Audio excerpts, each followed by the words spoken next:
The 1970s created legends, bands that filled arenas, songs that dominated radio, records that sold in the millions. But critical respect was never guaranteed.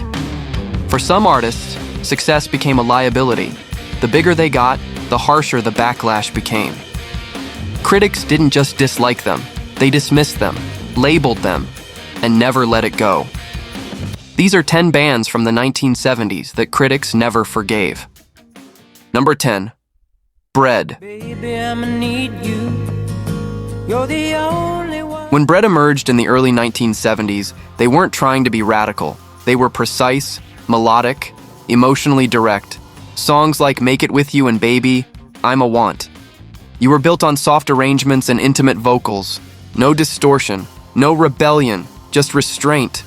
Radio loved them. Really reaching out for the others. Bread scored multiple top 10 hits.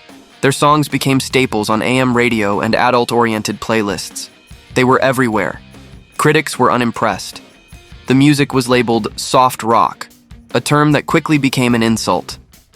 Reviewers accused Bread of being bland, too gentle, too safe. Music designed to be ignored rather than challenged. The songwriting was dismissed as shallow. The emotions were considered simple. The quietness was interpreted as weakness. None of that slowed the band down. Bread kept selling records, kept getting played, kept reaching audiences. Critics didn't care about. That only hardened the resentment. To critics chasing authenticity and edge, Bread represented everything wrong with early 70s commercial music: polished, inoffensive, unthreatening. Over time, the verdict stuck. Bread's catalog was rarely reassessed with nuance. They weren't hated loudly. They were quietly written off. Even decades later, their songs are remembered, but rarely defended. Bread didn't lose credibility because they failed. They lost it because they never tried to fight. Number 9. Foghat. Money! I said I don't need your money! When Foghat broke through in the early 1970s, they knew exactly what they were: loud, blues-based, built for the road. They weren't chasing trends. They weren't experimenting with image or concept. They played riffs, boogie rhythms, and extended jams. Radio loved them. Slow Ride became unavoidable. FM stations played it constantly. Concert crowds responded instantly. Foghat toured relentlessly. They sold records steadily. They became one of the era's most dependable live bands. Critics never warmed to them. Reviewers dismissed Foghat as repetitive, derivative. A band stuck playing the same song over and over again. The blues influence wasn't seen as respectful. It was seen as lazy.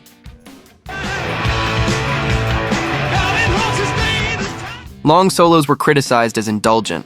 Boogie rhythms were called simplistic. There was no perceived growth, no ambition. Foghat didn't argue. They kept doing exactly what they'd always done. That refusal to evolve became their sentence. As punk and new wave emerged, critics sharpened their knives. Foghat was everything the new generation rejected: straightforward, unironic, unapologetically masculine. The band became invisible to tastemakers. They were never rediscovered, never reframed. Their biggest songs survived.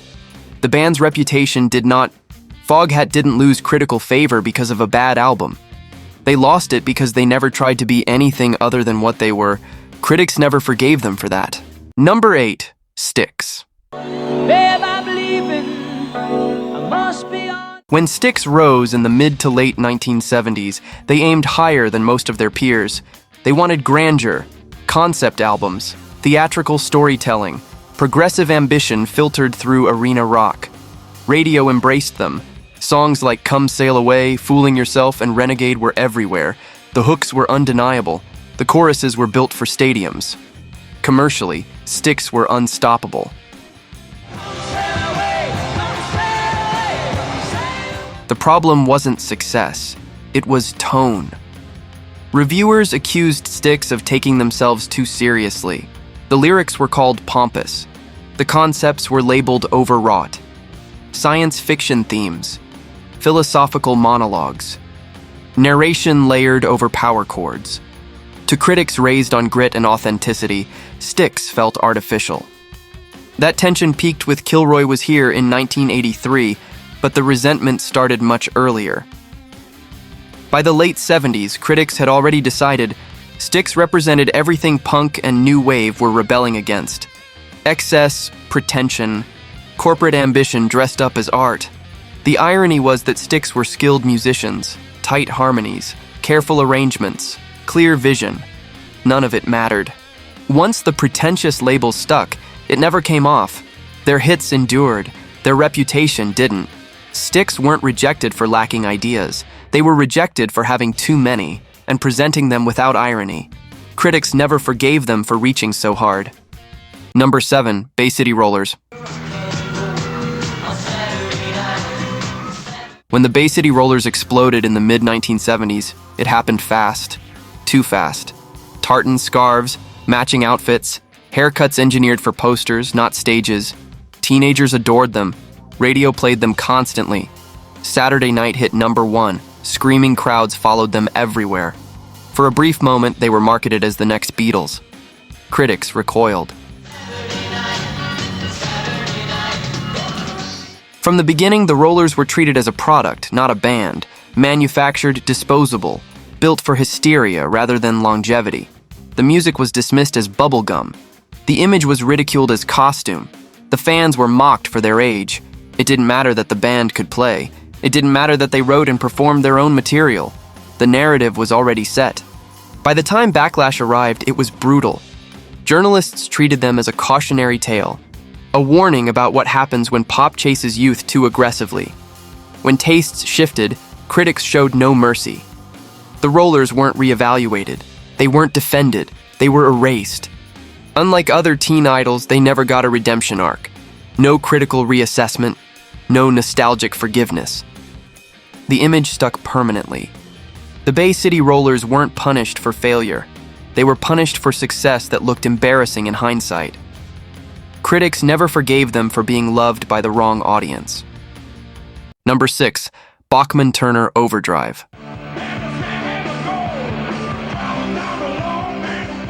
When Bachman-Turner Overdrive broke through in the mid-1970s, subtlety was never the goal. They were loud, direct, built on riffs that hit immediately. You ain't seen nothing yet. Taking care of business. Songs designed for maximum impact. Radio embraced them without hesitation. The hooks were simple. The choruses were obvious. The message was clear. BTO became one of the biggest selling bands of the decade. Critics were unimpressed. The music was labeled crude, unrefined. Rock reduced to slogans and repetition. Reviewers accused the band of valuing volume over imagination, riffs over ideas, energy over craft. The simplicity that made BTO popular became their greatest liability. There was no mystery to unpack, no symbolism to analyze, no evolution critics could point to. The songs did exactly what they promised, and nothing more. As punk arrived and critics began celebrating danger and disruption, BTO felt outdated overnight. Their music was framed as blue-collar rock for radio playlists, functional, disposable. The band didn't argue with the criticism. They kept playing, kept selling records, kept filling arenas. That refusal to apologize sealed their reputation. Bachman-Turner Overdrive weren't rejected because they lacked skill. They were rejected because they made rock music sound too easy. Critics never forgave them for that. Number 5, Kiss. I wanna give it all to you. When Kiss emerged in the mid-1970s, they didn't ask to be taken seriously. They demanded attention. Face paint, platform boots, fire, blood, explosions. Rock shows became theater. Radio played the songs, but the spectacle did most of the work. Rock and Roll All Night became an anthem. Crowds responded instantly. Commercially, Kiss were unstoppable. They sold records. They sold out arenas. They sold everything else. Lunchboxes, action figures, comic books. That success triggered critical hostility. Reviewers dismissed the band as a gimmick, style over substance, noise wrapped in costumes. The music was labeled primitive, simple riffs, chanted choruses, no depth. Critics argued the theatrics existed to distract from limited musicianship. They didn't hear rebellion, they heard calculation. The merchandising only made it worse. To critics who believed rock should resist commerce, Kiss represented total surrender, a band openly treating rock as a business. Kiss didn't retreat, they leaned in. They embraced the accusations, built an empire from them, turned mockery into branding. That refusal to conform hardened critical opinion permanently. Even decades later, reviews rarely separate the music from the image. The paint never washes off. The spectacle never stops defining the band. Kiss didn't lose critical respect by accident. They rejected it on purpose. Critics never forgave them for proving that popularity didn't require approval. Number 4. Bad Company. When I think about you, When Bad Company arrived in 1974, everything looked perfect on paper. Veteran musicians, a supergroup pedigree, a debut album that went straight to number 1. The sound was clean. The riffs were solid. Paul Rodgers' voice carried authority. Radio embraced them instantly. Can't get enough. Bad Company. Feel like making love. Songs built for FM rotation. Songs that sounded finished the moment they were recorded. Critics were suspicious. Bad Company didn't feel dangerous. They didn't feel urgent. They felt comfortable. The music was labeled conservative, blues-based rock with no surprises, professional but predictable, in a decade that rewarded ambition and experimentation. Bad Company chose restraint. No concept albums, no sonic risks, no political statements, just solid songs played well. To critics, that wasn't enough. They accused the band of coasting on reputation, of polishing rock until all the edges were gone, of playing it safe while others pushed forward. As punk emerged, the judgment hardened. Bad Company became the embodiment of corporate rock, music designed to fill radio hours without challenging anyone. The irony was clear. The band did exactly what listeners wanted, and exactly what critics didn't. Bad Company didn't collapse. They didn't implode. They simply kept going. Their songs endured. Their reputation never recovered. Critics never forgave Bad Company for proving that competence could be mistaken for complacency. Number 3. Eagles. girls just seem to find out early. When the Eagles dominated the 1970s, it looked like total victory. Perfect harmonies, immaculate production, songs engineered for radio precision. They didn't just succeed, they ruled Take It Easy, Desperado, Hotel California. Every release felt inevitable. Every song sounded complete. Radio loved them. FM stations played Eagles tracks constantly. They became the sound of American rock stability, clean, controlled, professional. Critics grew uneasy. The music was described as too polished, too careful, too calculated. Where earlier rock prized danger and unpredictability, the Eagles delivered control. Their songs felt assembled rather than discovered, crafted rather than lived. As their popularity increased, so did the resentment. By the late 1970s, the Eagles were no longer seen as a band. They were an institution. That status made critics hostile. The lyrics were accused of moralizing, the themes were called smug, the band's confidence read as arrogance. Then came the backlash. Punk and new wave arrived, celebrating imperfection and risk. The Eagles represented the opposite: corporate success, studio perfection, rock without chaos. They became shorthand for everything a new generation wanted to tear down. The irony was painful. Hotel California was meant as a critique of excess. Critics treated it as proof of indulgence. The band became uncool without ever failing. Critics never forgave the Eagles for making rock music look effortless and profitable. Number 2. Electric Light Orchestra.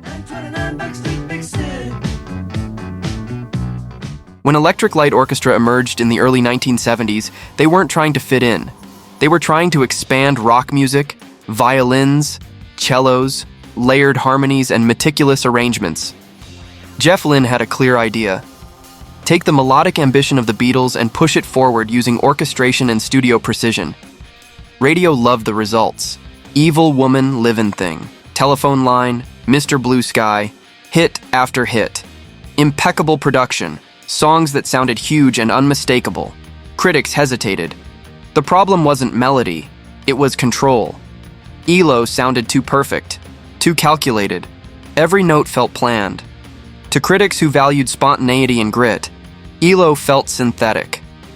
The orchestra wasn't seen as innovation. It was seen as excess.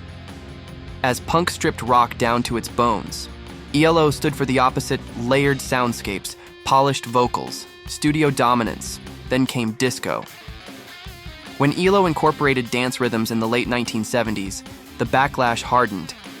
Critics accused them of chasing trends, of abandoning rock's rebellious core. Jeff Lynne's perfectionism became a liability. The precision that made the songs timeless was reframed as lifeless. The band was labeled pompous, pretentious, too eager to be important. That label never faded. Even as ELO's catalog aged remarkably well, the critical narrative stayed frozen. They were admired reluctantly, enjoyed quietly, rarely defended. Electric Light Orchestra weren't rejected for lacking vision. They were rejected for executing it too well. Critics never forgave them for proving that rock could be both ambitious and meticulously controlled. Number 1. Grand Funk Railroad. And I served my time doing the... When Grand Funk Railroad dominated the early 1970s, critics panicked, not because the band was small, but because they were massive. They sold out stadiums faster than almost anyone. They moved millions of records. They connected directly with audiences. Critics didn't represent. The music was loud, simple, unapologetically heavy, power chords, blunt lyrics, no pretense. Radio loved them. We're an American band, some kind of wonderful the locomotion, songs that hit immediately, songs that didn't ask for interpretation. Critics despised them. Reviewers accused Grand Funk of being crude, anti-intellectual, rock stripped of all sophistication. The phrase, critics hate them, fans love them, followed the band everywhere, and the band leaned into it. Grand Funk didn't chase approval. They didn't adjust their sound. They didn't explain themselves. That defiance hardened critical opinion permanently. As progressive rock pushed complexity and punk celebrated danger, Grand Funk represented something critics couldn't forgive: raw popularity. Music that didn't need validation, didn't need context, didn't need irony. Their success felt threatening. Here was a band proving that connection mattered more than credibility, that volume mattered more than analysis. Over time, the verdict stuck.